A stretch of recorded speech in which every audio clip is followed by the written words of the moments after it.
Welcome to All Right in Sin City, a podcast about writers and writing in the Windsor, Detroit region. I'm Kim Conklin, a Windsor-based writer and filmmaker. Today we're doing something a little different. We have a wide-ranging, extended conversation with M.L. Liebler, an internationally known and widely published Detroit poet, university professor, literary arts activist, and arts organizer. M.L.'s work has received many awards. In late 2018, Heaven Was Detroit, an anthology about the history of the Detroit music scene he edited, won a PEN Oakland Award. Recently, we sat down in his office at Wayne State to talk about the book and how it came to be, and also about the music and art scene in Detroit over the last 4 decades. During the conversation, you'll also hear some excerpts from the musical performance of Heaven Was Detroit, performed earlier at the Aretha Jazz Café at the Music Hall. Now, here's M.L. Liebler talking about Heaven Was Detroit. In December, I went out to San Francisco. Very honored by that. Had no idea.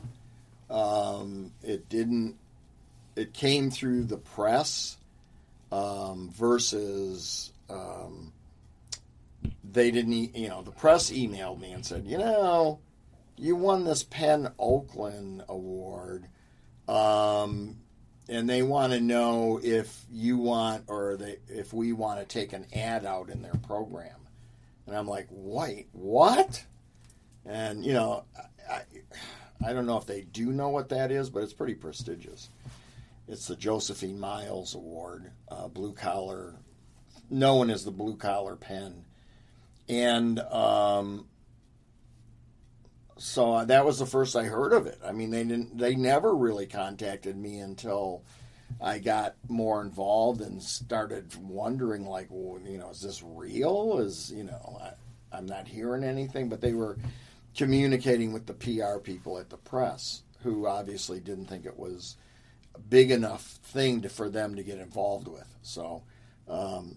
So anyway, I just went off. I went on my own, and I went out to get it, and of course I was going to do that, and it was a great honor. So that, I guess, brings to 3 or 4 awards that book picked up. So it's been really well received.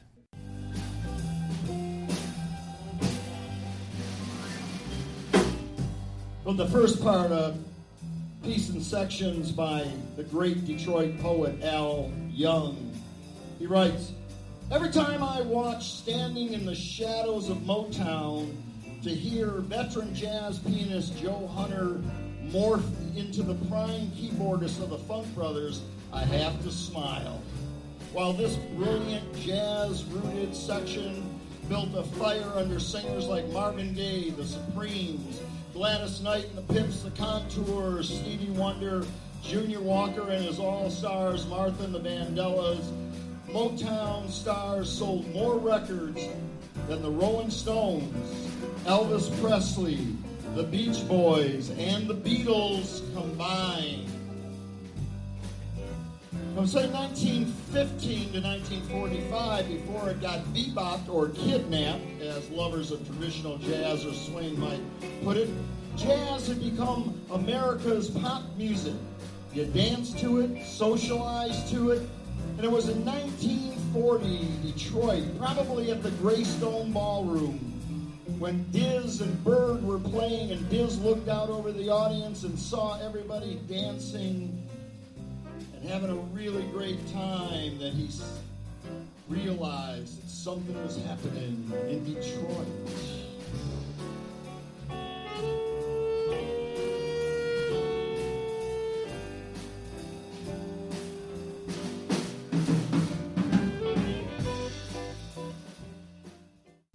Yeah, I did an anthology. It finally came out in 2010 from Coffee House Press in Minneapolis.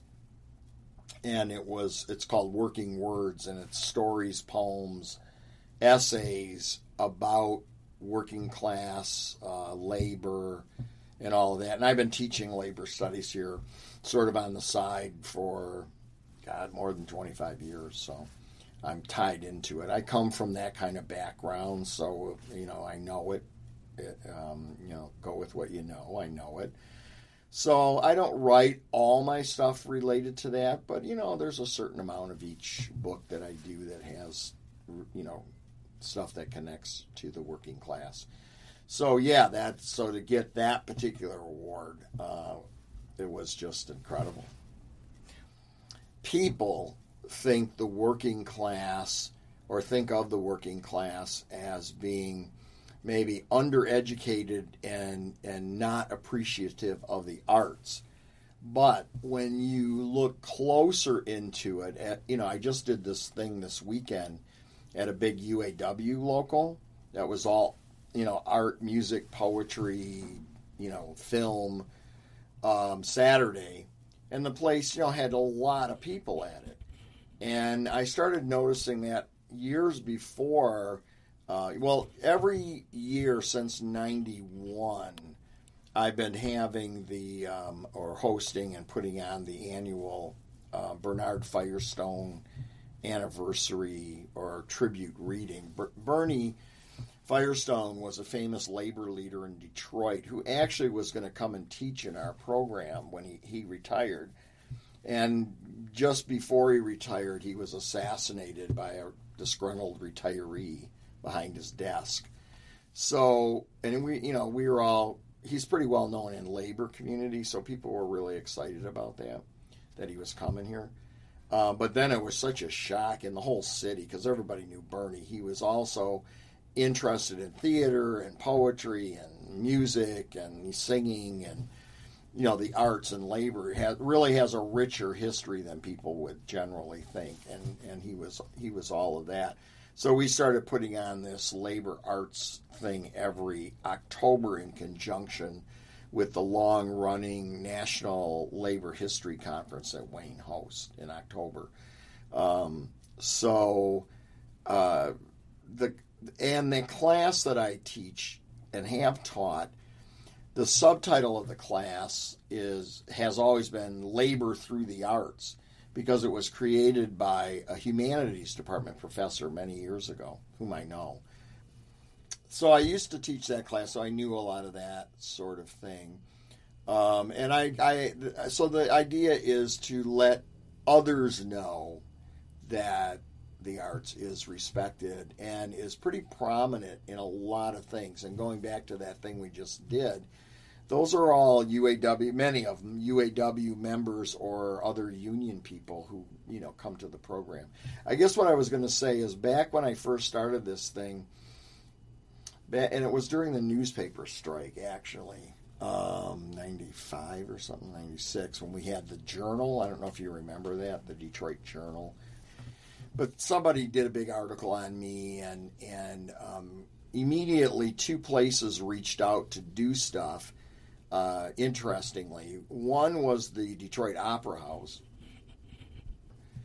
and then the other people were labor writers, union people, who wanted to create a annual festival of labor writers, people who worked in factories and stuff, but who wrote poems or songs or whatever. So they reached out to me, and we started what was called the Worker Writer Festival, which we would hold in different union halls once a year. And I have to tell you, I myself doubted that concept because, well, not doubted it so much, but they set up the first one. It wouldn't have been my choice or idea, but they set up the first one on a Saturday night. I think it was like, in May, so it was like a warm night and a Saturday to boot, and something like 7 to 11. And I thought, nobody's going to come to this. I mean, who's going to? That's the worst time to have a poetry event, is a Saturday. A Saturday at the Union Hall? I mean, you can't get those people to come there for meetings. Poetry, you got to be kidding. Well, anyway, we did it. And you know what? The place was filled, packed. I walked in thinking, okay, I'll go to this thing. I'll be one of the people there. And the place was packed. And all these different workers got up to read stories and poems. Maybe some sang a song, I can't quite remember, with guitar. but lots of poems. And it was the most amazing thing I'd ever seen, because I do like not expecting things and then it turn out like that. So I have that kind of problem, I guess. But I was so amazed at that, it just blew me away. And then we started publishing an anthology of the workers in the UAW and other, I think Teamsters were involved, poetry by their members, and then they would read at the annual event. And that went on for a long time. It doesn't exist now, but it did, because this was back in mid-90s. So that also showed me, who, kind of thought I knew everything, how important it is. And then I had a friend who worked here. His daughter actually just made a Detroit film. She doesn't live here, but she's a filmmaker. And I don't know if you saw it advertised or whatever, but it's called, I think it's called Detroit 48202. And she followed a friend of hers from her childhood, because she grew up right around here. And he was a mailman. So she followed him on his route, interviewed people, put a lot of Detroit history in about the city and how it's declined and what it was. And anyway, her father was a good friend of mine here, and he was from the working class. In fact, it was because he was a union activist in Buffalo that he was brought before the House Un-American Activities Committee back then. He was fired from, his automobile UAW job, and he just happened to think, well, as he told it, he was walking by the University of Buffalo and thought, I guess I'll go to school. What the hell? He was from the Bronx. And I really liked this guy. He was so cool. We had many strikes here at Wayne in the 80s. Every 2 years, the faculty went on strike. And he and I marched a lot together and got to know each other. And then when I started teaching this class, he would come. His area of expertise was working class theater. And he wrote a book on the WPA during Franklin's years about the importance of workers' theaters, and he told me stories which are amazing, where they would put, at first when that passed, the WPA passed, they did, they put authors to work and actors and artists and musicians, they were all kind of put back to work too. And of course the Republicans nixed that after that. Well, the Republicans, quite frankly, have been against the New Deal since the New Deal was introduced. I mean, really, so for all those years they've been against it, and they were against it then. And after a year or two, they killed that part of it, the theater part. But he said they used to pay the actors to perform like Shakespeare in parks in Brooklyn, in the Bronx, where you would think, like, are you kidding? You're going to do Shakespeare? And he said it was always packed.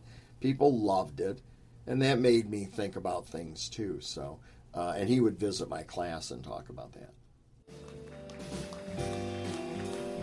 Why has the Bluebird come to be such a symbol of Detroit's contribution to modern jazz? Simply put, the Bluebird Inn was the hippest modern jazz night spot during the city's bebop heyday. Almost every significant 1950s hard bop veteran in the city either played or hung out there. The Bluebird was unique because it was a place that people played, they came to listen, they came to enjoy each other's company. The late baritone saxophonist, the great Pepper Adams, once called it great atmosphere with nothing phony about it, no pretensions, and great swinging music. It was in 1953 when Miles Davis came to Detroit to try to kick his heroin addiction. I don't know if that worked out so well, but he was here for many months. And he was friends with the folks at the Bluebird. He'd go over and join in the jams. And one time he came up, and his friend who owned the place, he tried to come in. He didn't have a tie on. The guy that owned the place said, "Look, Miles, I don't care who you are. You don't have a tie, you can't come in here." Miles thought about it for a few minutes. Okay. He went out the door, went around the corner of the bar, took his shoelace off, tied it around his neck, walked back in, and he was welcomed in and joined in on the stage.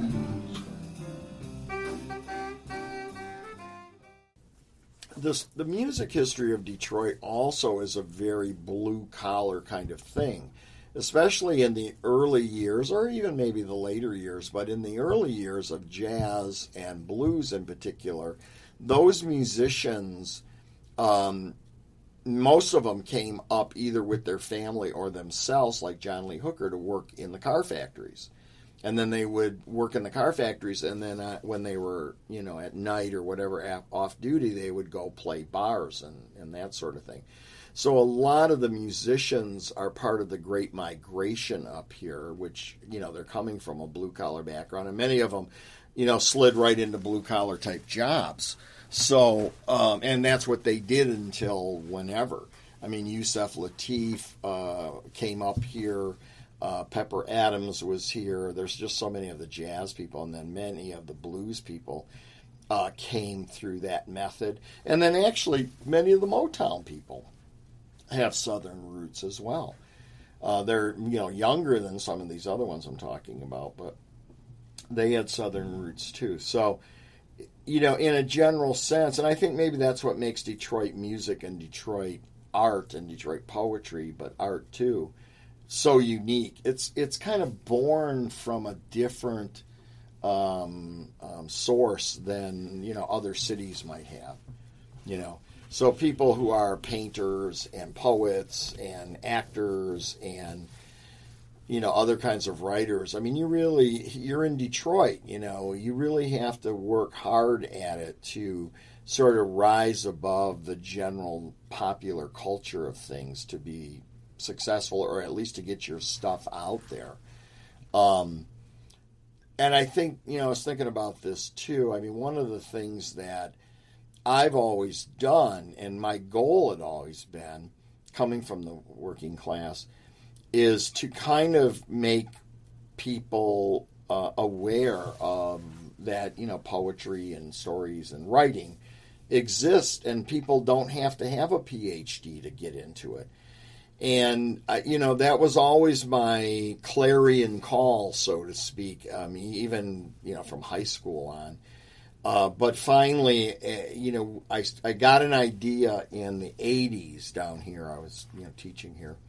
But I was also working with the Poetry Resource Center of Michigan, which was sort of the Detroit Writers Guild of its day, only it was statewide, and writers belonged to it and that sort of thing.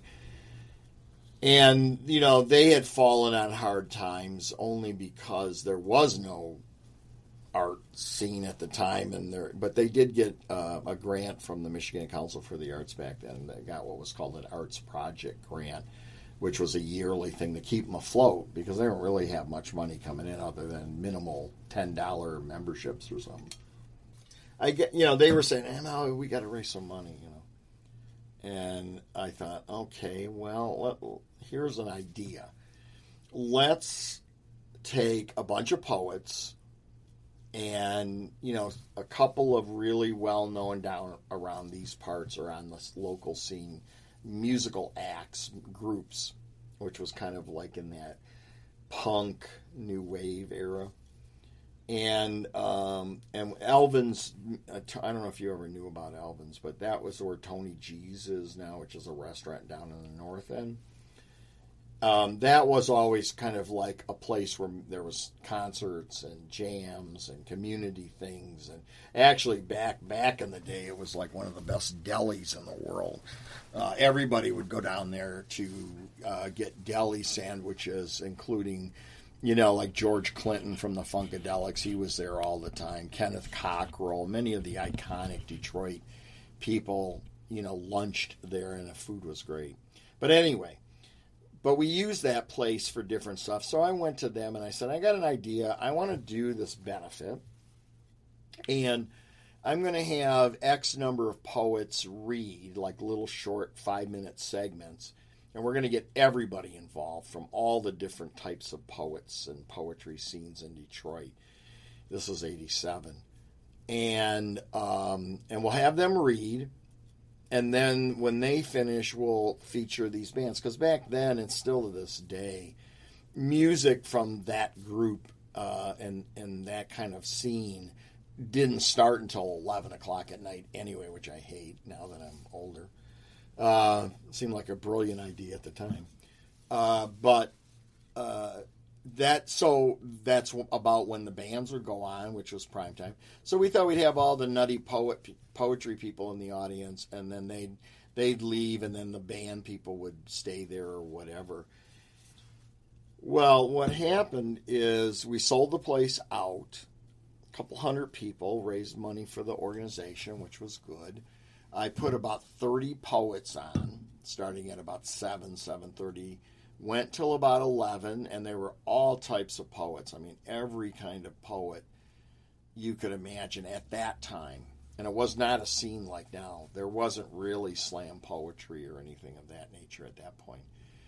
But there was just different styles, and everybody participated, raised the money. Well, when they were done, the bands were getting set up and ready to just go on, and in the short interval or intermission, people were yelling for more poetry. I thought, what? And they're like, screw the bands, more poetry, I mean, it got so bad, I kept doing these things, it got so bad that bands wouldn't even play them. They go, we're not going to play. Everybody leaves when, the poetry's done. So I couldn't even get any bands. I limited it. I went down from 3 to 2 to 1 to like none. Why do we need the band, type of thing for these benefits. So that's when I knew something was going on. Now, what that something was probably, in hindsight, what I'd been working all my life to get to, which is to get a lot of people at some kind of literary event. Because even when I was in college, I started a literary arts organization there, and, the students weren't interested. And this was in the 70s when everybody thinks they were hippies and stuff. In fact, that's how and maybe that's a connection too, Kim. That's how I started to bring music into the picture. I kept thinking back then, this is like mid-70s, people won't come in mass to a poetry reading, but maybe if it were more accessible, if it were more interesting, more people-oriented. So I started bringing music into it. And in those early days, I would perform, with like a tape recorder behind me. And then that eventually evolved into musicians in Detroit here once I was down here, and kind of getting known in that community, wanted to work with me. And then one thing led to another, led to the Magic Poetry Band, led to, years of doing that sort of thing. And actually, after the Magic Poetry Band got started, which I think was around this time, 87, 88, we started being kind of poetry music at these kind of benefits, various benefits, because we used to have benefits against apartheid, benefits for So Sad. They were the mothers, mostly mothers of these Detroit kids who were killed by gun violence, and they had this organization called So Sad, and we would raise money for them. We raised money to get Mandela free. And then with the thing I did here was called Rock and Read. Then we got the idea like, okay, this is cool to raise money for the literary organization, but let's really help the people down here, because it wasn't like what you see now. And, in fact, it's still there, but the Methodist church down in the corridor there has been and is a homeless shelter and feeds the homeless. So we started raising money for them at these events. And then it became read and feed type of thing. And that's what I don't think we went back after we started that to Rock and Reads. I think it was Read and Feeds from there on out, which probably we should do again, But when we used to do the apartheid and the So Sad, they were all, 24 hours straight. And it was like we would, take turns and go somewhere at the place we were doing it and sleep and a little bit and then come back down and host them. And then we had the poets coming in all night, until, I don't know, 11 the next day or something like that. But we had a lot of people. Bishop Gumbleton came and John Conyers came and read something. And so we got a lot of people like that from the community as well as, lesser known poets and stuff. The next section of the book deals with the blues. And we do a few pieces from the blues. A few of the essays in there. We're not going to do Sun House tonight, because we're trying to keep it within reason. But we're going to do one from an essay written by Marcia Music that we've actually performed on the stage with Marcia. And she writes in her essay about her father, Joe Von Battle was the sole producer of over 75 albums of sermons and songs by legendary Reverend C.L. Franklin, the man with the $1 million voice.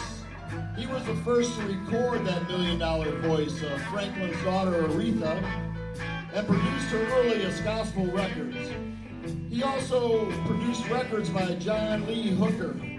At first, it was at the now iconic United Sound Studios in Detroit, but that wasn't a singular achievement because Hooker would record with just about anybody. He could put his voice on tape. He would record under different names if he was allowed to get on to a recording. Like John Lee Booker, John Lee Hooker, John Lee Tooker, John Lee Cooker, anything that would get him on there. But he hung around Daddy's store and the backroom studio, and sometimes he slept on that old vinyl couch in the back. Sleeping on that old vinyl couch on Hastings Street at Joey.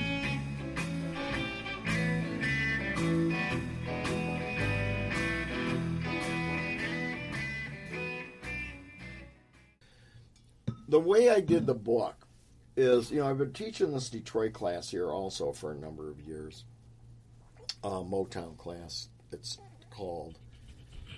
And and I've always been into music and, knew about music and all that sort of thing. And collected Detroit music and so forth. So what happened is I wanted to do a book that originally was going to be kind of like working words, poems, stories, and essays about Detroit music. And the Wayne State Press wanted, I can remember when, it was like a gray November day, and the editor of the press came over to see me, and first off, I offered it to them, and they said, we really don't have time we're not interested in that kind of project. Well, then I went, and U of M was interested, and I just said, look, if you guys want this project, I will do it because you're kind of my publisher, but U of M wants it. And then they were like, well, don't sign anything. Then they were interested, which was like, whatever. And so the editor came over and she said, and we talked like this. And she said, I really like the idea, but would you consider making it kind of essays? And at first I wasn't. I thought, I don't know that much about, music essays or people who do them. And so I was a little reluctant at first. And they were not really interested. Now, I'm going to tell you the story of how this gets really convoluted. So they weren't interested in a literary version of the book, but they thought, would you consider essays? And I thought for not too long, but I thought about it. I thought, okay, I do know a lot of the music writers around the country who have written about Detroit. So I can do this, I think I can do this. And I did, and that opened a bunch of doors like that. But I still had this other project in the back of my mind. And they told me back then that they weren't really interested in it. Well, my friend Jim Daniels, do you know him as a poet from here? He's a working class poet too. He teaches at Carnegie Mellon, but he comes from the same kind of family I come from, factory workers. And he has been publishing his fiction through Michigan State. So I said to Jim, Jim, here's what I'd like to do. Do you think Michigan State would be interested?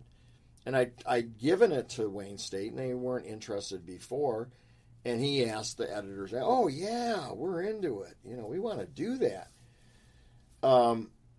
I have to say, as I think about it right now, this book may become even more known than Heaven Was Detroit when it hits. So we limited it to poetry. And between the two of us, we knew about every major living and dead writer. And I knew a lot of musicians and stuff, famous ones. And we went out and put this incredible book together. Originally it was called I Just Want to Testify. But then in August, Aretha died. And then now it's Respect. So this book was what I was thinking before Heaven Was Detroit. And the reason I was mentioning that this book could be really successful, everybody who knows about it, and like the poets in it, I mean, it has every major poet from Rita Dove to Phil Levine to Robert Hayden, as well as Paul Simon and Robbie Robertson and Fats Domino and 3 of the MC5, and they're mixed into this whole thing. And it does exactly what Heaven did. The first chapter are poems about jazz, poems about blues, poems about soul, poems about rock, and then poems about hip-hop and techno. So by all of these people, many of them are also, I like to, which is my thing too, I like to offer opportunity. So a lot of them are some of the new up-and-coming writers, and then there's all these other people they're mixed in with, there's got to be 3 or 4 poet laureates of the U.S. in there, as it turns out, who are connected to Michigan and stuff. In some way, Rita Duff's not connected, but she was one of them. Robert Hayden was the first one. So what can I say, Kim? Music's been very good to me. Yeah, music's been good to me. It's been my life since I was 4 years old, so I think it was essentially destiny. I mean, Grandma turned me on to Elvis and at 4, and the rest is history. It's what I wanted to do. I was writing anyway, so it wasn't a grand plan to be necessarily a poet doing it, but it's what I was doing. And then the Beatles come out, and that changes everything for me. Mm-hmm. In fact, we just did some kind of little, these icebreakers you do at these stupid meetings and stuff. We did one, and one of the thing was to answer questions of, what was the biggest influence in your life? And this was with a bunch of academics, and I said, Beatles, changed everything. Wow, how'd that happen? Stuff. So anyway.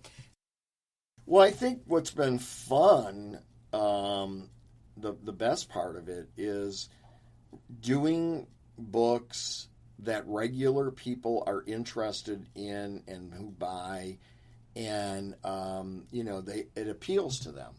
And this poetry one too, even though it's poetry, which is not as popular as a book of essays, just the way we've set this up, it's gonna, going back to your first question about working class poetry or working class art, working class poetry, I would say, based on my own experience, is a poetry that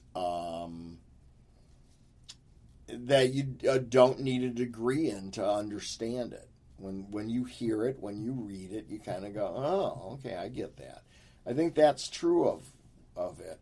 And hopefully we made this new poetry anthology built of that kind of poetry that people can relate to. You've been listening to M.L. Liebler talking about the Detroit music anthology, Heaven Was Detroit. Thanks for joining us. Look for more episodes of All Right in Sin City wherever you listen to podcasts, or check out our website, allrightinsincity.com. That's all, W-R-I-T-E, in sincity.com. Right now, let's close this podcast with ML's shout-out to the rock and roll history of Windsor. I'm just going to tell you just a little bit about Jack Scott, who is actually from Kim's neck of the woods in Windsor, Ontario. But he made his name here. S.R. Bolin writes, intense, sincere, energetic, and just a little bit dangerous. That's the image of Jack Scott, the first rock and roll star to be popularly identified with the city of Detroit. Scott, much like our drummer Lou, was born Giovanni Domenico Scarfone Jr., 1936. Grew up on Hank Williams. He later fused it with a little Detroit rock and roll attitude. He was a dominant force on radio and pop music charts from 1958 1961, placing 19 songs in the Billboard magazine Hot 100. And unlike many rock and roll pop stars of the era, Jack wrote his own songs and his own lyrics, and they were genius. Just check this out here.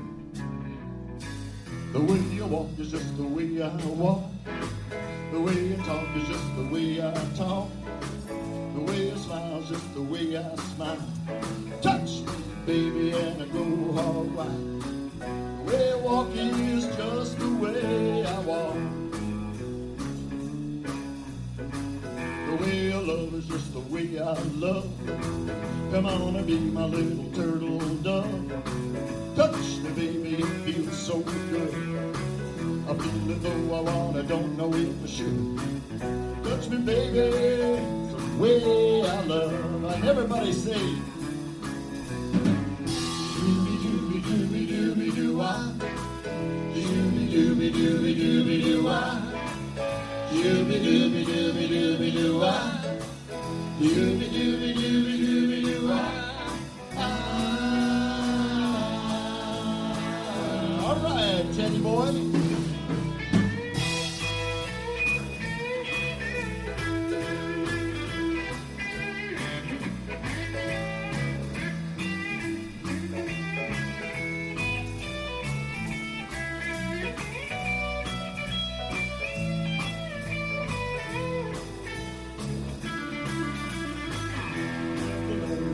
Dooby-doo-wah.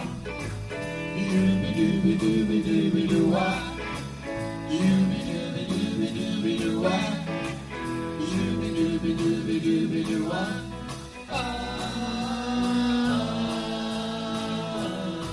One more verse, here we go. The way you love me got to sour my style. Well, little baby, I will say goodbye. Love me, baby, gotta love me right. Gotta love me morning, noon, and night. The way I love you is just the way I love. Here we go. Dooby-dooby-dooby-dooby-doo-wah. Dooby-dooby-dooby-dooby-doo-wah. Dooby-dooby-dooby-dooby-doo-wah. Dooby-dooby-dooby-dooby-doo-wah.